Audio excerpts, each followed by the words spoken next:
Welcome to week 3 of EDSE 606, Principles of Science and Technology and General and Special Education. And some housekeeping things before I go through what the assignments are for this week.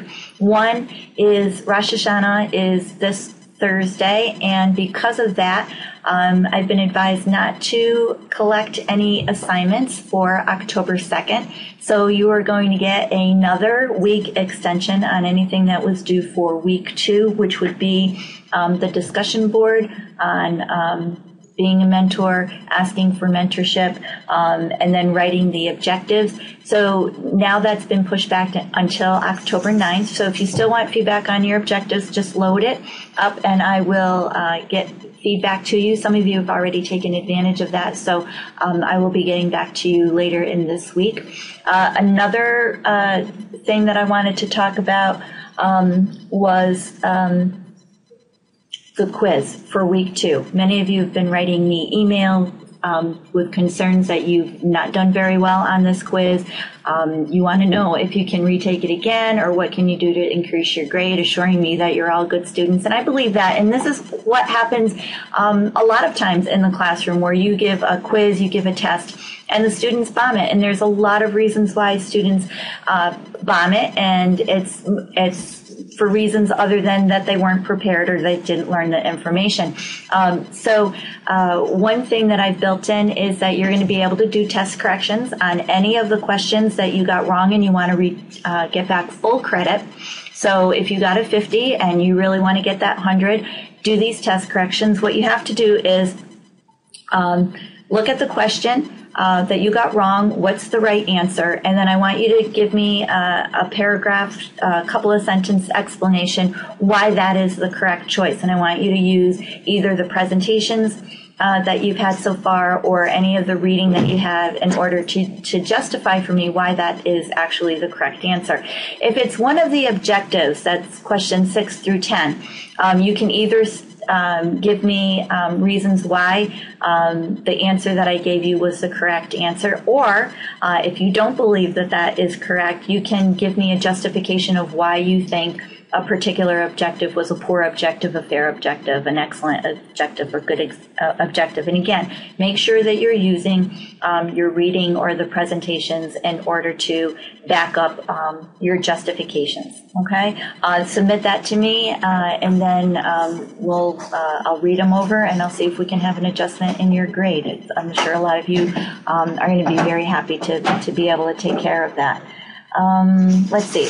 Again, all of this is due October 9th. All right, so now let's look at week 3. If we go over here to the assignments and you go into week 3, first thing, there are 2 PowerPoint presentations. We are shifting into domain 1, and these 2 PowerPoint presentations are dealing with design question number 6. The first presentation is starting classroom management skills, and we're specifically focusing in on establishing rules and procedures. The second PowerPoint presentation is on the physical design of your classroom. With each of these presentations, you have a journal writing assignment, which I'm asking you to imagine that you are actually on a job interview and to teach a science class at Walter Panis High School, which is a high school that I was a curriculum coordinator for in the Lakeland Central School District in northern Westchester County. And very often when you go on an interview, you'll be in a committee presentation, which is made up of administrators, other teachers, possibly a parent, maybe even a student, depending on what kind of a philosophy the school district has. But basically, you have 2 questions that I want you to write out as if you were on an interview. One is explaining to the committee what your philosophy of establishing rules and procedures are in your classroom. What are those rules and procedures? And then how would you communicate those rules and procedures to students and to parents? The second question that I would like you to address is, you've just been hired. This is more of a creative type of a question. You've just been hired as an earth science teacher. You enter your classroom and it's totally empty. Budget is not an issue. Describe to the committee what your ideal science classroom would look like. And then include everything: desks, computers, smartboard, whatever it is that you want. The sky is the limit. And for the purpose of this assignment, I would like you to also include for me a sketch of what your classroom would look like. You can draw it by hand and scan it and then send it to me that way. You can use graph paper. However you want to do it is fine. I just want to get an idea of how you want to start to put your classroom together. There is a writing rubric. And if we go over to course materials, I believe, and we go into week 3, we go into handouts. You're going to see that there is an interview question writing rubric. It's also in your assignments. Just opened up the wrong thing. There we go. This is your interview writing rubric.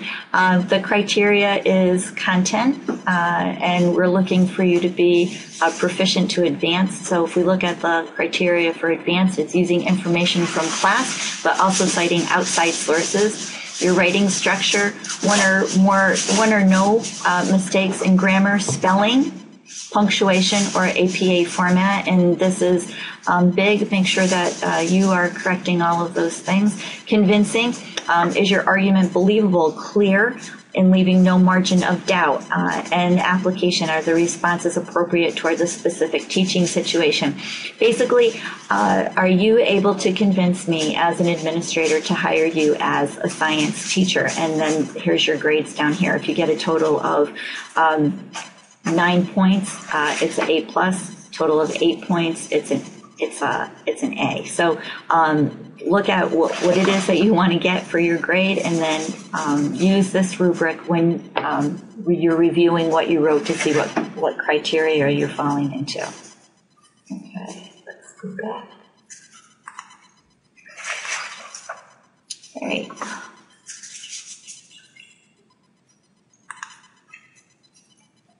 Okay.